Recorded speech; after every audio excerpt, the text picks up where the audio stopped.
तो आदाब, नमस्कार, गुड इवनिंग, सत श्री अकाल। एक बार फिर आप तमाम लोगों का स्वागत है क्राइम तक की कहानी के इस एपिसोड में। उम्मीद है पूरी फैमिली अच्छी होगी। आज की कहानी एक ऐसी कहानी जो पिछले करीब 87 ईयर हो गए, 87 साल, लेकिन आज भी एक राज है। बल्कि आज भी जिस इंसान का कत्ल हुआ वो इंसान कौन था, उसकी पहचान क्या थी, उसका नाम क्या था, उसका कत्ल क्यों किया, क्या उसने खुद को मारा, किसी और ने मारा, क्या वजह थी, ये सारे सवाल ऐसे हैं जिनका कोई जवाब नहीं। पुलिस की टीम पूरी कोशिश करती रही, सालों तक ये केस खुला रहा।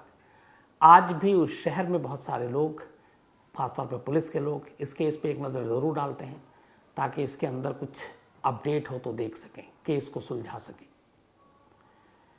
ये बेहद रहस्यमय कहानी 1935 की है, यानी अराउंड 87 ईयर पुरानी। अमेरिका में एक शहर है कैंसस सिटी की ये कहानी है। वहाँ पे एक आलीशान होटल हुआ करता था, द प्रेसिडेंट। इसी होटल में 3 जनवरी 1935 को दोपहर करीब 1:20 पर एक शख्स चेक इन करता है। रिसेप्शन पे जाता है, कहता मुझे एक रूम चाहिए, लेकिन इंटीरियर। कमाल की बात यह थी कि उसका हाथ खाली, कोई लगेज नहीं। रिसेप्शन ने देखा, रिसेप्शनिस्ट जो भी बैठे हुए थे, और फिर उससे पूछा तो उसने कहा मुझे 1 नाइट के लिए रूम चाहिए। उसने जो फॉर्मेलिटी थी पूरी की, जो अपना एड्रेस उसने बताया और नाम, उसने अपना नाम बताया रोनाल्ड टी ओवन, और पता दिया उसने लॉस एंजलिस कैलिफोर्निया का। चेक इन की फॉर्मेलिटी पूरी करने के बाद एक होटल का स्टाफ उसे अपने साथ उसका रूम दिखाने के लिए ले जाता है। 10वीं मंजिल पर 10th फ्लोर पे उसका रूम था। 10th फ्लोर पे वो जाता है, कमरे के अंदर वो उसे बताता है कि यहाँ पे पानी है, बाकी जो होटल में आमतौर पे लोग स्टाफ बताते हैं। लेकिन उस स्टाफ को भी बड़ा अजीब लग रहा था कि ये शख्स बिना सामान के चला आया है। लंबा चौड़ा वो शख्स, ओवरकोट पहने हुआ था। कमरे के अंदर दाखिल होने के बाद जब स्टाफ उसे समझाता है, तब तक वो अपनी जेब में हाथ डालता है, और स्टाफ ने देखा वो अपनी जेब से 2 चीज़ निकालता है, एक हेयर ब्रश और एक टूथपेस्ट। बस ये 2 चीज़ें उसके पास थी। वो निकाल कर टेबल पर रख देता है। इसके बाद स्टाफ वहाँ से निकल जाता है। थोड़ी देर के बाद वो कमरे से नीचे आता है, फिर वापस जाता है। रुकना उसे एक ही रात के लिए था, लेकिन 3 जनवरी को वो फिर रिसेप्शन पे कहता है कि उसे एक्सटेंड करना है। 3 जनवरी को एक्सटेंड हो जाता है। फिर 4 जनवरी को भी वो एक्सटेंड करता है। अब 5 को उसने कहा था मैं निकलूंगा, लेकिन 5 जनवरी की सुबह 1935 वो गेस्ट चेकआउट तो नहीं करता, उसके कमरे से उसकी लाश मिलती है। लाश की हालत ऐसी थी कि जो भी देखा सबसे पहले उनकी चीखें निकल गई थी। जिस्म पर अनगिनत चाकुओं के निशान, पूरा बेड, फ्लोर, दीवार, सब जगह खून ही खून। बहुत ही बेरहमी से कत्ल किया गया था। खैर, जब ये पता चला कि उसका कत्ल हो गया, इसके बाद पुलिस की टीम जो है अपनी जांच शुरू करती है। और जब जांच शुरू करती है तो वहीं से ये कहानी शुरू होती है। कैंसस की पुलिस होटल स्टाफ से बातचीत करती है कि कौन, क्या, कैसे। सबसे पहले तो ये था कि इस शख्स को, इसकी मौत हो गई है, इसके घर वालों को इन्फॉर्मेशन दी जाए। रजिस्टर देखा गया, एड्रेस निकाला गया लॉस एंजलिस कैलिफोर्निया का। वहाँ के पुलिस से, लॉस एंजलिस की पुलिस से, LA पुलिस से कांटेक्ट किया कैंसस पुलिस ने। तो पता चला कि न तो ऐसा कोई एड्रेस है इस LA में, और ना ही इस नाम का कोई शख्स LA में, क्या पूरे US में भी जो उसने सारी चीज़ें दी नहीं है। अब पुलिस बड़ी पशुपेश में कि क्या है ये मसला। लेकिन इस दौरान में अब कत्ल हुआ, कातिल कौन है, इसके लिए पूछताछ, तफ्तीश शुरू हो गई। पुलिस ने एक एक कर होटल स्टाफ से बात करनी शुरू की, खासतौर पर जो लोग डायरेक्ट कांटेक्ट में आए थे ओवन के। जब होटल स्टाफ से पूछताछ शुरू हुई तो अजीब अजीब कहानियां सामने आई। 3 दिनों के इस होटल में ठहरने की कहानी, इस शख्स की कहानी जो एक रहस्य है, जिसका नाम तो है रोनाल्ड टी ओवन। उम्र करीब 20 से 22 साल के बीच में होगी, दरमियान, लंबा चौड़ा, देखने में लगता था क्या तो रेसलर है या बॉक्सर है। लेकिन जो लोग उसके संपर्क में आए उन कैरेक्टर ने पुलिस को कहानियां सुनाई। कहानी के हिसाब से 2 जैन को होटल में चेक इन करता है ओवेन। इसके बाद वो बाहर निकलता है, फिर वापस आता है। 3 जनवरी को उसे चेकआउट करना था, लेकिन 3 को वो अपना एक्सटेंड कर लेता है। अब 3 जनवरी को एक होटल की स्टाफ मेड रूम क्लीन करने के लिए, जिसका नाम था मैरी सॉप्टिक, उसके कमरे में जाती है। और ये करीब दोपहर का वक्त था, 12 बज चुके थे। आमतौर पे होटल में जितने गेस्ट रहते हैं वो सुबह अपने काम पे निकल जाते हैं, क्योंकि आप होटल में काम के ही सिलसिले में लोग जाते हैं ज़्यादातर, या अगर टूरिस्ट के तौर पे घूमने भी जाते हैं तो सुबह निकल जाते हैं, क्योंकि होटल में रहने के लिए तो कोई जाता नहीं है। तो सभी गेस्ट इस वक्त तक अपना रूम खाली करके बाहर निकल जाते हैं। इसके बाद हाउसकीपिंग वाले सफाई करते हैं। तो मैरी भी जो है वो 12 बज चुका था, बाकी जो उसके इस जिम्मे में रूम थे सबकी सफाई करते हुए अब रूम नंबर 1046 ये ओवन को अलॉट किया गया था 10th फ्लोर पे, 1046 1046 रूम नंबर। तब मैरी इस रूम में जाती है। उसे लगता है कि यहाँ के भी गेस्ट चले होंगे, लेकिन जब वो दरवाजे पे पहुंचती है तो ऐसा एहसास होता है उसे कि दरवाज़ा तो अंदर से बंद है। अब मास्टर की से भी खुल नहीं सकता था क्योंकि अंदर से लॉक है। तो वो नॉक करती है दरवाजे पे। तब अंदर से आवाज़ आती है कि आप, जो बताती है मैं हाउसकीपिंग क्लीनिंग के लिए आई हूँ। अंदर से आवाज़ आती है कि आप बाद में आना, अभी आप जाओ। थोड़ी देर के बाद वो फिर जाती है, फिर नॉक करती है। इस बार दरवाज़ा खुलता है। जब दरवाज़ा खुलता है वो अंदर दाखिल होती है तो उसे बड़ा अजीब लगता है। देखती है कि उस पूरे कमरे की सारी लाइटें बंद हैं। एक टेबल लैंप बहुत ही धीमी मध्यम रोशनी जिससे आ रही है, बस वो जला हुआ है। और उसी के कोने में एक शख्स बैठा हुआ है, बिल्कुल अंधेरे में, एकदम डिम लाइट है। तो आमतौर पर ऐसी चीज़ें होती नहीं है, लेकिन उस स्टाफ को लगा कि पता नहीं ये क्या बात है। खैर उसने पूरा कमरा क्लीन किया। क्लीन करने के बाद जब वो जाने लगी तो ओवन ने उससे कहा कि तुम दरवाज़ा को लॉक मत करके जाना। और उस वक्त तक जब ये क्लीन हो रहा था, इसके बाद ओवन कहता है कि मुझे भी बाहर जाना है तो तुम अब क्लीन कर लो। क्लीन में टाइम लग रहा था, क्लीनिंग में। ओवन निकल जाता है और कहता है पीछे में उस हाउसकीपिंग की उसको कि तुम जब सफाई कर लो तो दरवाज़ा को लॉक मत करना, अनलॉक ही छोड़कर जाना, क्योंकि मेरा एक गेस्ट आने वाला, मेरा एक दोस्त आने वाला है, तो वो वेट कर लेगा। हाउसकीपिंग की वो महिला दरवाजे को यूं ही खोलकर सफाई करने के बाद निकल जाती है। करीब 4 घंटे के बाद सॉप्टिक हाउसमेट वापस आती है उस रूम में, रूम नंबर 1046 में, फ्रेश टॉवल देने के लिए। सुबह वो सारे गंदे टॉवल और बेडशीट ले गई थी। अब फ्रेश टॉवल देने के लिए 4 घंटे के बाद वो उस कमरे में आती है तो हैरान रहती है। वो देखती कि रूम अब भी अनलॉक है और कोई नहीं है उसमें। इसके बाद वो अंदर जाती है तो देखती है कि टेबल पे एक मैसेज पड़ा हुआ है, और उस मैसेज में जो लिखा था वो ये था कि Don I will be back in 15 minutes wait. बस ये एक उसने नोट पढ़ा, उसके बाद वो बाहर निकल गई। अगले दिन, अब 4 दिन, अभी तक ये स्टॉपनिक की कहानी चल रही है। पुलिस को वो बता रही है कि कैसा अजीब बर्ताव और व्यवहार था इस गेस्ट का। अब स्टॉपनिक के हिसाब से नेक्स्ट 4 जैन को, 4 जनवरी की सुबह वो फिर एक बार उस रूम में जाती है सफाई करने के लिए, सुबह करीब 10:30 बजे। लेकिन जब वो जाती है तो इस बार वो देखती है कि दरवाज़ा बाहर से बंद है।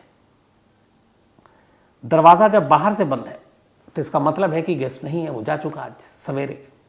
तो उसे लगा ओवन चले गए। मास्टर की से उसने दरवाज़ा खोला। दरवाज़ा खोल के जैसे ही वो अंदर दाखिल होती है, इस बार फिर वो हैरान रह जाती है।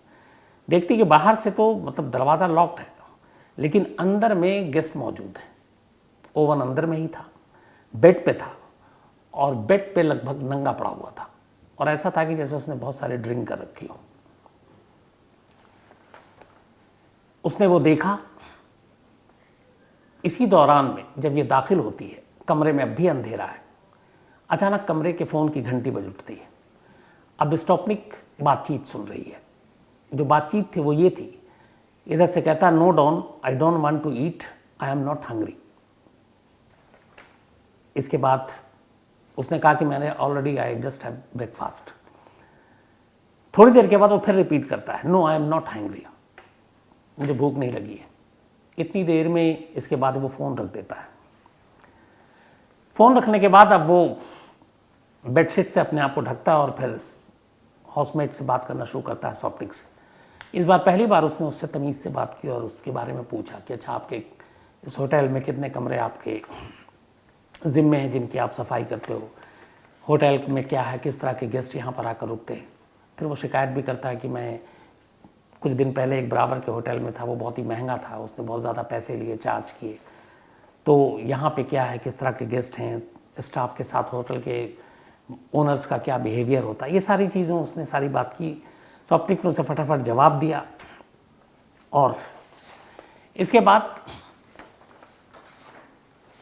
वो वहाँ से निकलती है। लेकिन जाते जाते फिर उसे ख्याल आता है कि बाहर से दरवाज़ा बंद था और गेस्ट अंदर था। तो उसे लगा कि कोई शख्स था जो बाहर से ओवन को बंद करके गया। क्यों? क्योंकि अंदर में वो की भी नहीं थी जो गेस्ट को दी जाती है। तो ये था कि बाहर से लॉक, अंदर में गेस्ट मौजूद। तो फिर उस हाउसकीपिंग को लगता है, उसको सॉप्टिक को, कि कोई ना कोई है जो इसको बाहर से लॉक करके गया। अब वो फिर सोचती है, फिर उसके बाद भूल जाती है, लेकिन ये सारी चीज़ें वो पुलिस को बता रही है। उसी दिन 4 जनवरी को शाम को 4 घंटे के बाद फिर से वो आती है, सॉप्टिक। इनका रूल था कि सफाई करने के 4 घंटे के बाद फ्रेश टॉवल देते हैं। 4 घंटे के बाद वो फ्रेश टॉवल देने के लिए फिर उस रूम में दाखिल होती है। दरवाज़ा नॉक करती है। इस बार दरवाज़ा अंदर से बंद था, लेकिन दरवाज़ा जब नॉक करती है तभी उसे कमरे के अंदर से 2 आवाज़ें सुनाई देती हैं। एक ओवन था और एक कोई और अनजाना शख्स। और ध्यान से इसने फिर नॉक किया, अंदर से कोई आवाज़ नहीं आई, लेकिन 2 लोग और ऊंची ऊंची आवाज़ में बात कर रहे हैं। फिर इसने नॉक किया, तब इसका पहली बार अंदर से आवाज़ आई।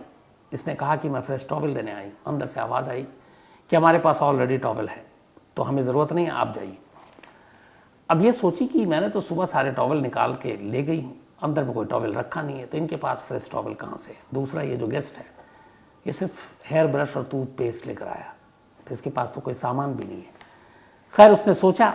इसके बाद 2 लोगों की बात सुनी और वो वहाँ से निकल गई। ये 4 जनवरी तक की कहानी थी। इसके बाद 2 गेस्ट और आए पुलिस के पास। एक इत्तेफाक से लड़की थी जो उसी शहर की थी, थोड़ा शहर इस होटल से काफ़ी दूरी पर रहती थी। उसका एक बॉयफ्रेंड था जो एक फूलों की दुकान पे काम करता था। वो उससे मिलने आई थी। मिलने के दौरान में उसे देर हो गई। फिर उसे लगा कि अब लौट कर जाएंगे, फिर बहुत लेट हो जाएगा। तो उसने कहा कि आज शहर में रुक जाते हैं। तो उसने भी द प्रेजेंट होटल में चेक इन कर लिया और वो 1026 रूम मिला उसे और वो उसमें चली गई। इस लड़की का नाम था जीन ओवन, लेकिन इसका ओवन से कोई रिश्ता नहीं था। अब ये वो होटल में चेक इन करती है, उसका बॉयफ्रेंड भी आता है, रात को 2 घंटा रुकता है, वो चला जाता है। अब रात को ये अकेली है जीन। इसने पुलिस को बताया कि उस रात उसने बड़ी अजीब अजीब आवाज़ सुनी, रूम नंबर 1046 से, ओवन के रूम से। 2 लोग थे और 2 लोग आपस में बहुत तेज़ी से बात कर रहे थे। फिर उसने कहा कि किसी फीमेल की भी आवाज़ सुनाई दी मुझे और बहुत तेज़ तेज़ आवाज़ आ रही थी। ऐसा भी लग रहा था कि कोई लड़ रहा है, फिर कोई समझा रहा है, और मुझे कुछ समझ में नहीं आया। इसके बाद खैर फिर मैं सो गई। अब ये एक गेस्ट, इसके अलावा होटल का एक स्टाफ था जो काम खत्म करने के बाद उस दिन 10th फ्लोर पे किसी काम से गया था। उसका एक जानने वाला गेस्ट ठहरा हुआ था। उसने पुलिस को बताया कि वो भी उस रात गया और उस रात उसने अजीब अजीब सी आवाज़ सुनी थी। तो इस होटल में एक और भी चीज़ था कि बहुत सारे गेस्ट ऐसे आते थे जहाँ पे यहाँ लड़कियाँ भी रात को आती थी, तो फ्री था उनकी एंट्री। तो ऐसी ये था कि कहीं से आवाज़ आ रही है, बहुत सारी फीमेल भी हैं।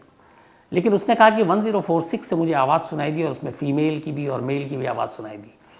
अब ये था कि गेस्ट तो ओवन सिंगल ठहरा हुआ है, लेकिन वहाँ पे रिस्ट्रिक्शन नहीं था कि आपके कोई गेस्ट आए तो रूम के अंदर जा सकता है। लेकिन उसने कहा कि जो आवाज़ सुनी उसने, वो थोड़ी उसकी नज़र में अजीब थी। पुलिस का ये बयान भी ख़त्म हो गया। अब इसके बाद एक और बयान आता है उसी होटल के स्टाफ का। होटल के स्टाफ को 4 जनवरी की बात है ये, एक मैसेज मिलता है रूम नंबर 1046 से सुबह वेकअप कॉल के लिए फ़ोन पे। कि सुबह हमें वेकअप कॉल चाहिए। सुबह सुबह जो बेल डेस्क है होटल का वो 1046 में फ़ोन करता है, लेकिन फ़ोन जो है वो ऐसा है कि यूज़ में भी नहीं है और कोई बात भी नहीं कर रहा है, लेकिन वो रिसीवर पे भी नहीं रखा हुआ है। तो ये करीब 10 मिनट तक वेट करता है। 10 मिनट तक फ़ोन वैसे ही आवाज़ आ रही है, ये लग रहा है कि फ़ोन को जो है किसी ने उठा कर रख दिया नीचे। अब वेकअप कॉल भी देना है, गेस्ट की फरमाइश है, कहीं नाराज़ ना हो। तो फिर एक शख्स को भेजा जाता है, एम्प्लॉय को, कि जाओ ऊपर और जाकर उनको कहो कि फ़ोन को ऊपर रख दें ताकि उनको हम उठा सकें। वो बंदा जाता है, डोर पे नॉक करता है, अंदर से कोई जवाब नहीं आती है, बहुत देर तक करता है। फिर वो चीख के अंदर से एक आवाज़ आती है कि आ जाओ। तो फिर वो कहता है कि दरवाज़ा तो लॉक है, कैसे अंदर आऊँ? तो फिर पूछता है क्या है? तो वो कहता है कि आपका फ़ोन नीचे रखा हुआ, रिसीवर को ऊपर रख दीजिए, कॉल आएगा। कहता ओके। उसके बाद वो चला जाता है। 1.5 घंटे के बाद दोबारा फिर पता चलता है, टेलीफोन ऑपरेटर जो है वो कॉल करता है रिसेप्शन पर, कहता है कि रूम नंबर 1046 का फ़ोन जो है रिसीवर पे नहीं है, नीचे रखा हुआ है। अब उन्हें लगता है कि एक बार तो मैसेज दे दिया गया था, अब क्या करें? तो जो बेल हॉप जहाँ से ये सारे फ़ोन वोन का जो इनका अपना डिपार्टमेंट था, तो वो खुद ही मास्टर की लेके ओवेंस के रूम में जाता है। मास्टर की से दरवाज़ा खोलता है। ये है 5 जैन की सुबह की बात, 5 जनवरी की। जब वो दरवाज़ा खोलता, अंदर दाखिल होता तो देखता पूरे कमरे में अंधेरा है और एक शख्स बेड पे लेटा हुआ है। उसके बाद वो जाके फ़ोन को देखता है, फ़ोन नीचे रखा हुआ था। फ़ोन उठाकर वो वापस रख देता है और कमरे से बाहर निकल जाता है।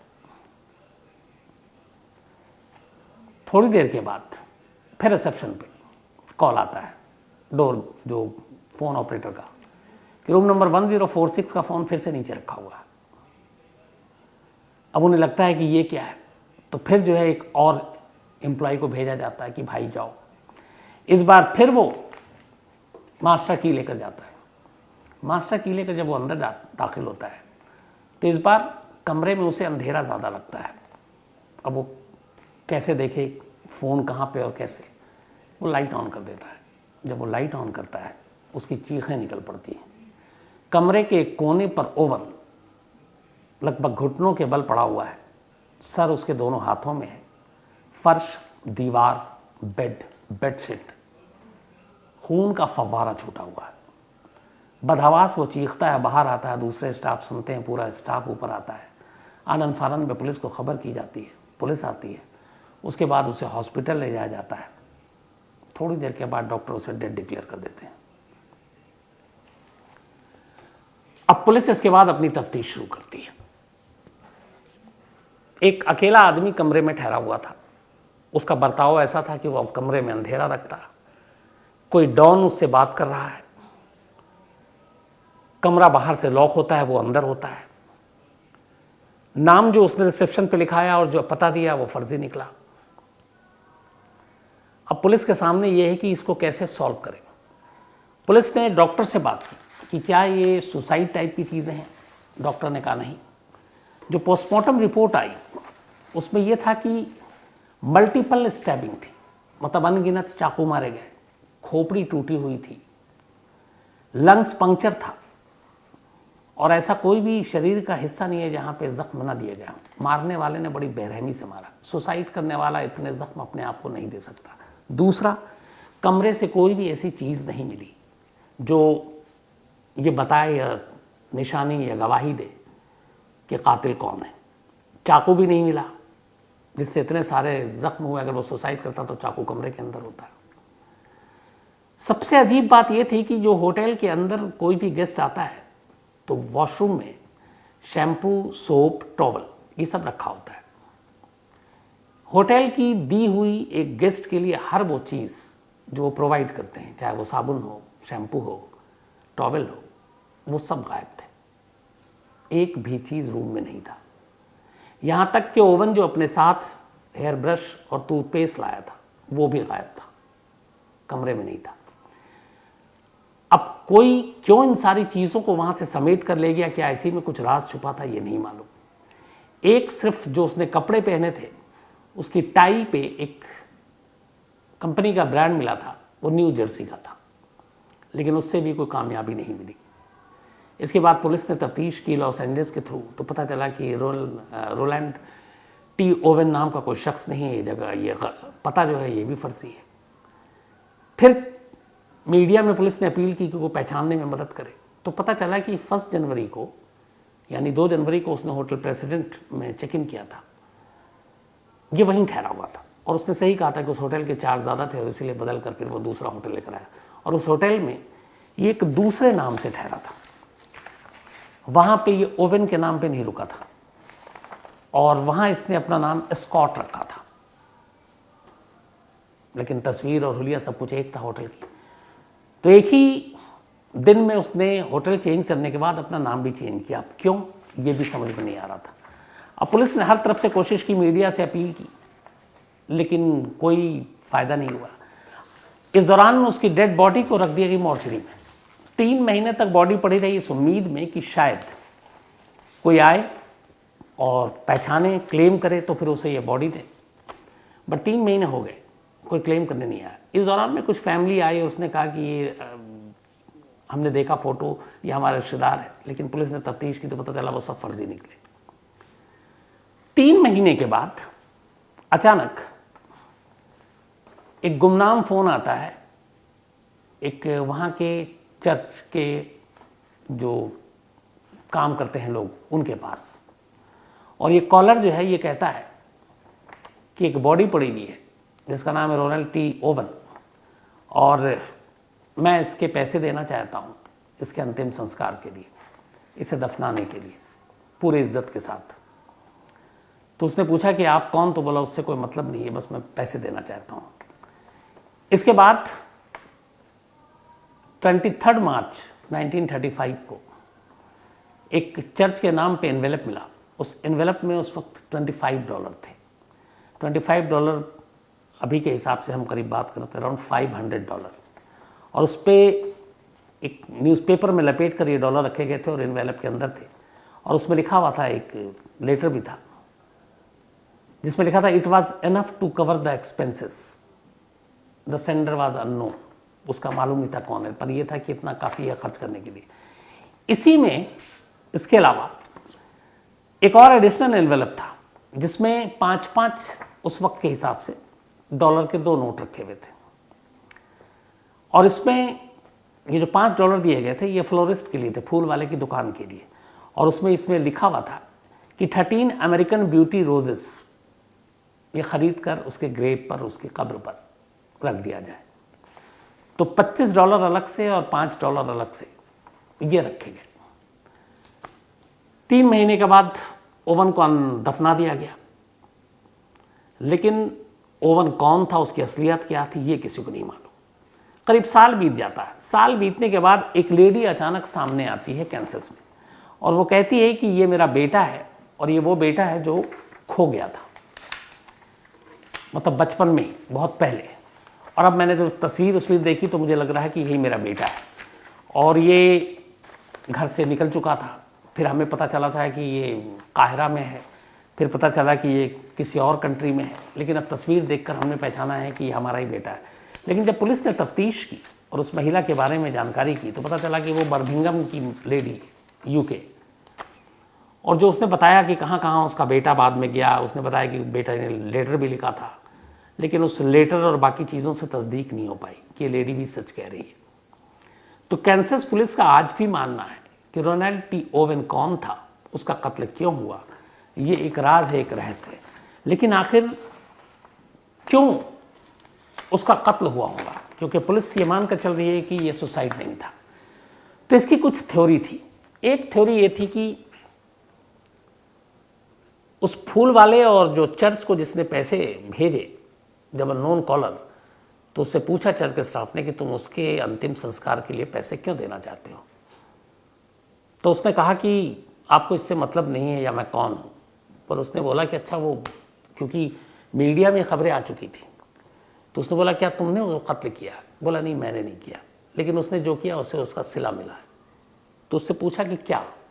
तो उसने कहा उसने एक लड़की से प्यार करता था और दूसरी से शादी करने जा रहा था, अब ये कितना सच है कितना झूठ है, लेकिन एक थ्योरी कैंसस पुलिस ये मानकर चल रही है कि शायद ये कत्ल की वजह हो सकती है, और जिससे वो प्यार कर रहा था या जिससे वो शादी करना जा रहा था, वो दोनों किसी गैंग की मेंबर हो सकती हैं, क्रिमिनल हो सकती हैं।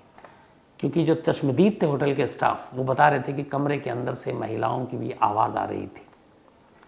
दूसरी थ्योरी ये है, जो स्टाफ ने गवाही भी दी थी और कमरे में नोट भी लिखा हुआ था, क्या will be back in 15 minutes Don.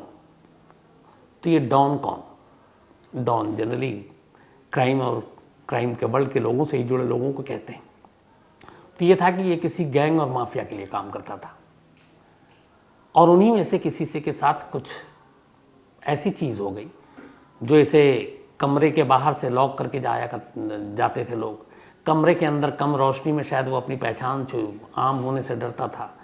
तो एक ये भी लॉजिक है। तीसरा ये है कि किसी कॉमर्शियल विमेन का ये काम हो सकता है। उस होटल में आमतौर पे उस तरह की महिलाएं, लड़कियां भी आती थी, लेकिन एक लड़की इस तरह के ब्रूटल मर्डर करे जिस तरीके से लाश मिली थी, ये सोच और उससे अलग की चीज़ थी। तो थ्योरी इसके अलावा भी बहुत सारी आई, लेकिन कैंसस पुलिस 1935 5 जनवरी को लाश मिली थी। हालांकि यहाँ पे एक और भी चीज़ थी, जब पोस्टमार्टम हुआ और पोस्टमार्टम की जो रिपोर्ट आई उसमें डेथ टाइम जो लिखी हुई थी मौत के वक्त, वो कहा गया कि जब 2 बार फ़ोन रिसीवर हटा हुआ था, उसको रखने के लिए जो 2 स्टाफ गए थे और देखा था कि वो बेड पे सो रहा है, वो सो नहीं रहा था, तब तक तो उसका कत्ल हो चुका था। और उसके कत्ल की जो टाइमिंग है वो 4 और 5 जनवरी की रात की है, 12 बजे से लेकर सुबह 5 के दरमियान। तो एक मौत की टाइमिंग ये थी। लेकिन ये कत्ल किसने किया, क्यों किया, इवन इस शख्स की पहचान क्या है, ये कौन था ओवन, कहाँ से आया था, क्यों आया था, किससे क्या दुश्मनी थी, आज 87 साल बाद 87 ईयर आफ्टर भी ये सारे सवाल एक रहस्य हैं, और आज भी इनका जवाब नहीं मिला। आज भी 1046 में हुए इस कत्ल की जो सच्चाई है वो अधूरी है। और आज भी कैंसस पुलिस में जब भी जो लोग नए ज्वाइन करते हैं, इस केस पे एक नज़र ज़रूर डालते हैं कि शायद कुछ जानकारी मिले और इस केस को सॉल्व कर सकें। अभी तक तो कामयाबी नहीं मिली है, उम्मीद है कि आगे शायद कभी ये केस खुले और ये जो पूरा रहस्यमय एक मामला है इसका सच सामने आए। तो कहानी में आज इतना ही, लेकिन आज सिलसिला फिर आगे बढ़ाता हूँ। सिलसिला आगे बढ़ाऊँ उससे पहले जी कुछ शेयर करता हूँ। कल थैंक यू वेरी मच, बहुत सारे लोगों के मेल आए जो अपने नवनगर या जामनगर महाराज की कहानी, उनकी इंसानियत, तो थैंक यू सो मच, आप लोगों को भी अच्छा लगा। और उसी में ये भी था कि बहुत सारे लोगों ने कहा कि कल चुनाव भी था, नतीजा अपनी क्राइम तक फैमिली के बहुत सारे मेंबर शैतान भी हैं, शातिर भी हैं, शरारती भी हैं, लेकिन फैमिली मानता हूँ इसलिए मैं बुरा नहीं मानता। तो बहुत सारे लोगों के ये भी आए कि कल आपने अपडेट नहीं दिया सर चुनाव में जो जीते, तो आपको अच्छा नहीं लगा क्या? तो 2 चीज़ें, पहली ये, कल मैंने कोई ये सिलसिला भी बर्थडे विशेष वो भी नहीं था, इसलिए कि वो कहानी परसों रिकॉर्ड कर ली थी। आपने देखा होगा कल और परसों दोनों एक ही ड्रेस में था। तो उसकी वजह ये है कि कल इलेक्शन रिजल्ट का दिन था, तो हम लोगों के लिए बहुत गहमा गहमी होती है, सुबह से सारे स्टाफ उसी में बिजी होते हैं। जो सोर्सेज होते हैं लाइव, ये कैमरामैन जैसे विनोद शिकारपुरी, वो भी कल शूट पे बाहर बिजी थे। तो इलेक्शन के दिन और किसी काम के लिए वक्त नहीं हो सकता था, तो इसीलिए आप लोग शिकायत ना करें, तो मैंने कहानी परसों ही रिकॉर्ड कर ली थी, तो इसलिए कल डिटेल नहीं दे पाया। फिर बहुत सारे लोगों के मेल आए थे कि ऐसा तो नहीं है। तो आप फैमिली हैं, इस पर झूठ भी नहीं बोलूँगा, सच सच बोलूँगा, मेरी ज़िंदगी एक खुली किताब है। मैं पॉलिटिक्स और पॉलिटिशियन से बड़ा दूर रहता हूँ, पता नहीं क्यों है ऐसा, लेकिन ऐसा भी नहीं है। मैं एक जागरूक मतदाता भी, वोटर हूँ, मैं वोट ज़रूर देता हूँ, लेकिन मेरे लिए कोई पार्टी मतलब ये नहीं कि मैं किसी पार्टी का कट्टर फैन हूँ। और आपको सच बोलूँगा, पिछले 20 सालों में मैंने जितने बार भी वोट दिए, चाहे वो एमसीडी इलेक्शन का हो या फिर विधानसभा का हो या लोकसभा का हो, मैंने कभी पार्टी देखकर वोट किया ही नहीं है। मैंने हमेशा कैंडिडेट देखकर वोट किया, और मेरा पैमाना है कि बाकी चीज़ें हैं वो ईमानदार है कि नहीं है, पहली उसकी इमेज साफ़ सुथरी है कि नहीं। तो जब ये सारी चीज़ें देखता हूँ उसके बाद मैं वोट देता हूँ। फिर मेरे लिए उससे कोई मतलब नहीं है कि वो बीजेपी का है, वो कांग्रेस का है, वो आम आदमी पार्टी का है, किसी भी पार्टी का हो। तो ये मेरा। दूसरा, मैंने आपको शुरू से बताया कि पॉलिटिक्स और पॉलिटिशियन से बड़ा दूर रहता हूँ। हालांकि इस पॉलिटिक्स में कई पॉलिटिशियन हैं जिनको मैं शुरू से मानता रहा हूँ। इंदिरा गांधी, अटल बिहारी वाजपेयी जी, ये वो लोग हैं जिनके बारे में पढ़ता लिखता भी रहता हूँ। तो पार्टी वार्टी से मतलब नहीं, और चुनाव है, जो जीते अच्छा काम करे, सारे यही है मेरा मानना। लेकिन अपनी फैमिली वाले शातिर बहुत हैं, वो कहीं ना कहीं खींच के ले आते हैं मुझे भी बीजेपी, कांग्रेस या आम आदमी पार्टी या फिर समाजवादी पार्टी में लपेटना चाहते हैं। बट ऐसा मैंने आपको बताया कि मेरे कट्टर किसी पार्टी का फ़ैन नहीं हूँ मैं सिर्फ कैंडिडेट देख के वोट डालता हूँ। लेकिन हाँ, कल जो पार्टी जीती उन सभी को बधाई। योगी आदित्यनाथ दोबारा बने, यूपी में एक इतिहास बना है, क्योंकि आमतौर पर 5 साल में सत्ता बदल जाती है। उत्तराखंड में भी एक धामी को लोग मान ही नहीं रहे थे कि ये दोबारा बन सकते हैं, बने। फिर गोवा, मिज़ोरम और उधर पंजाब में मैं चूँकि आपको शुरू से बताता हूँ कॉमेडी बहुत पसंद है, कॉमेडी करता भी रहता हूँ, कॉमेडियन सारे मुझे अच्छे लगते हैं। तो भगवत मान चुके कॉमेडियन रहे हैं, शुरू में हम लोग उनको उसी से जानते थे टीवी पे कॉमेडी करते हुए। तो खुशी हुई कि एक कॉमेडियन भी जो है वो अब पॉलिटिक्स में इस मकाम तक पहुँच सकते हैं। अभी हाल में हम लोगों ने देखा ही यूक्रेन और रूस में जेलेंस्की जो यूक्रेन के प्रेसिडेंट हैं, टीवी पे सीरियल में वो एक नकली प्रेसिडेंट बने थे, लेकिन 2019 के इलेक्शन में इलेक्शन जीत कर सचमुच के प्रेसिडेंट बन गए। तो अच्छी बात है ये कि हर तबके से, हर जगह से लोग आने चाहिए। बट मेरा ये है कि जो भी सत्ता में आए वो लोगों का ज़रूर भला करे, क्योंकि लोग बड़ी उम्मीद करते हैं, लोग बड़ी उम्मीद से वोट देते हैं। और करप्शन और इन चीज़ों से जितना जल्दी हम लोग निजात पाएंगे, हमारा देश बहुत तरक्की करेगा और बहुत आगे जाएगा। तो यही दुआ है कि जो भी 5 राज्य में अपनी सरकार आई है, 5 अच्छा काम करें, जनता खुश हो। और जनता को क्या चाहिए। तो अब अपने सिलसिले को आगे बढ़ाते हैं। प्रिया धर, आज इनका जन्मदिन है, तो हैप्पी बर्थडे प्रिया। और गुलशन सिंह जी ने भेजा है। इसके अलावा प्रियंका शर्मा का भी आज जन्मदिन है, ये पिलानी से हैं और इनकी पूरी फैमिली भी कहानी सुनती है। Thank you so much Priyanka, और हैप्पी बर्थडे, आप हमेशा अच्छे रहो, खुश रहो। नेहा सैनी है, इनका भी आज जन्मदिन है, हैप्पी बर्थडे नेहा सैनी जी। और ये अंकुर सैनी जी की पत्नी है। सूरज यादव जी, इनका भी जन्मदिन है, हैप्पी बर्थडे सूरज साहब। इसके अलावा किस्तूरी रायगर, इनका भी आज जन्मदिन है, तो हैप्पी बर्थडे किस्तूरी जी। और सीताराम चौधरी जी जयपुर से हैं, उनकी पत्नी उन्होंने भेजा है। इसके अलावा वियान गोमतीवाल, इनका भी आज जन्मदिन है, हैप्पी बर्थडे वियान। और बल्कि 6 साल के हैं ये भी। और निकिता एंड जगदीश, तो निकिता एंड जगदीश जिनके माता पिता हैं, गुजरात से हैं, हैप्पी बर्थडे। इसके अलावा चेतराम साविया, इनका भी जन्मदिन है और हैप्पी बर्थडे चेतराम। अरविंद मीना ने भेजा है। साथ में एक भूल गया था, 9 मार्च को एक साथ 7 दोस्तों का जन्मदिन था। इनमें शुभम, अमित, शेषराज, राजेश, राजेंद्र, रामराज, रिंकू, ये सभी दोस्त हैं। और इनके एक और दोस्त हैं अजय तिवारी, उन्होंने भेजा। तो कमाल की बात यह है कि ये सारे एक ही डेट पे पैदा हुए और शायद इसीलिए इनके बीच में दोस्ती भी है। ये दोस्ती हमेशा सलामत रहे आप लोगों की, आप लोग हमेशा अच्छे रहें। संध्या सिन्हा एंड सतीश सिन्हा जी, इन दोनों की एनिवर्सरी है आज, आप दोनों को बहुत बहुत बधाई। सौरभ सिन्हा ने भेजा है और यूके में है।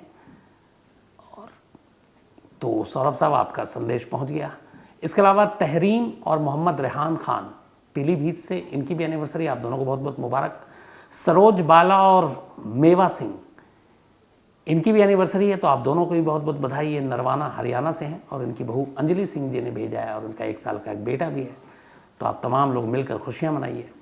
कार्तिक और निधि, इनकी भी एनिवर्सरी है, तो आप दोनों को भी बधाई। और श्रुति जैन जी ने भेजा है। इसके अलावा सुषमा और ज्ञानेश्वर जी की भी एनिवर्सरी, आप दोनों को भी बहुत बहुत बधाई। मनोज लुखार जी पोलैंड से हैं और पोलैंड की जो कहानी सुनाई थी महाराज की, इनको बड़ा अच्छा लगा और इन्होंने कहा कि वाकई पोलैंड के लोग बहुत अच्छे होते हैं। इसके अलावा अरमान सिद्दीकी हैं, ये गोवा चर्च की एक कहानी सुनना चाहते हैं जिसमें एक बॉडी सालों से पड़ी हुई है, तो मैं ज़रूर सुनाता हूँ आपको जल्दी। विजय जैफ हैं, थैंक यू सो मच आपके मेल के लिए। गायत्री भारद्वाज जी हैं और गगन भारद्वाज जी। तो इसके अलावा दूधनाथ गौंड जी हैं, साथ में जसप्रीत कौर जी हैं और ये इंडियन एयरफोर्स ज्वाइन करना चाहती हैं। ऑल द बेस्ट, आप ज़रूर करें, देश की सेवा करें। और लकी राजपूत जी ने भेजा है। इसके अलावा वैशाली धेरू जी हैं, और वैशाली धेरू ने एक मेल लिखा है बहुत ही इमोशनल।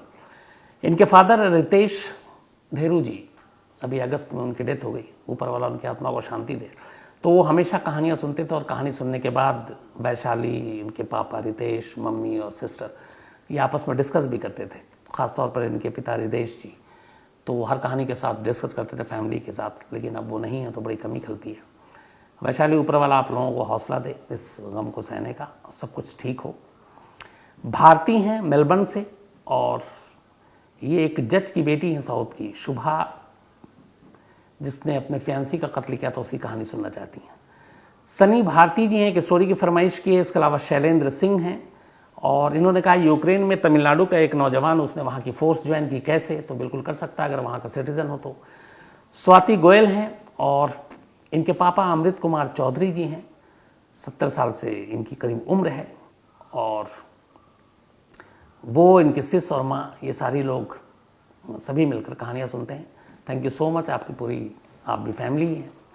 अभिषेक दुबे जी हैं सोनारी से, मनु परोशकर हैं झांसी से, और एक स्टोरी की फरमाइश की। इसके अलावा अभिजीत दरीपा जी हैं, संतोष आनंद के बेटे और बहू की जो खुदकुशी की कहानी थी वो जानना चाहते हैं।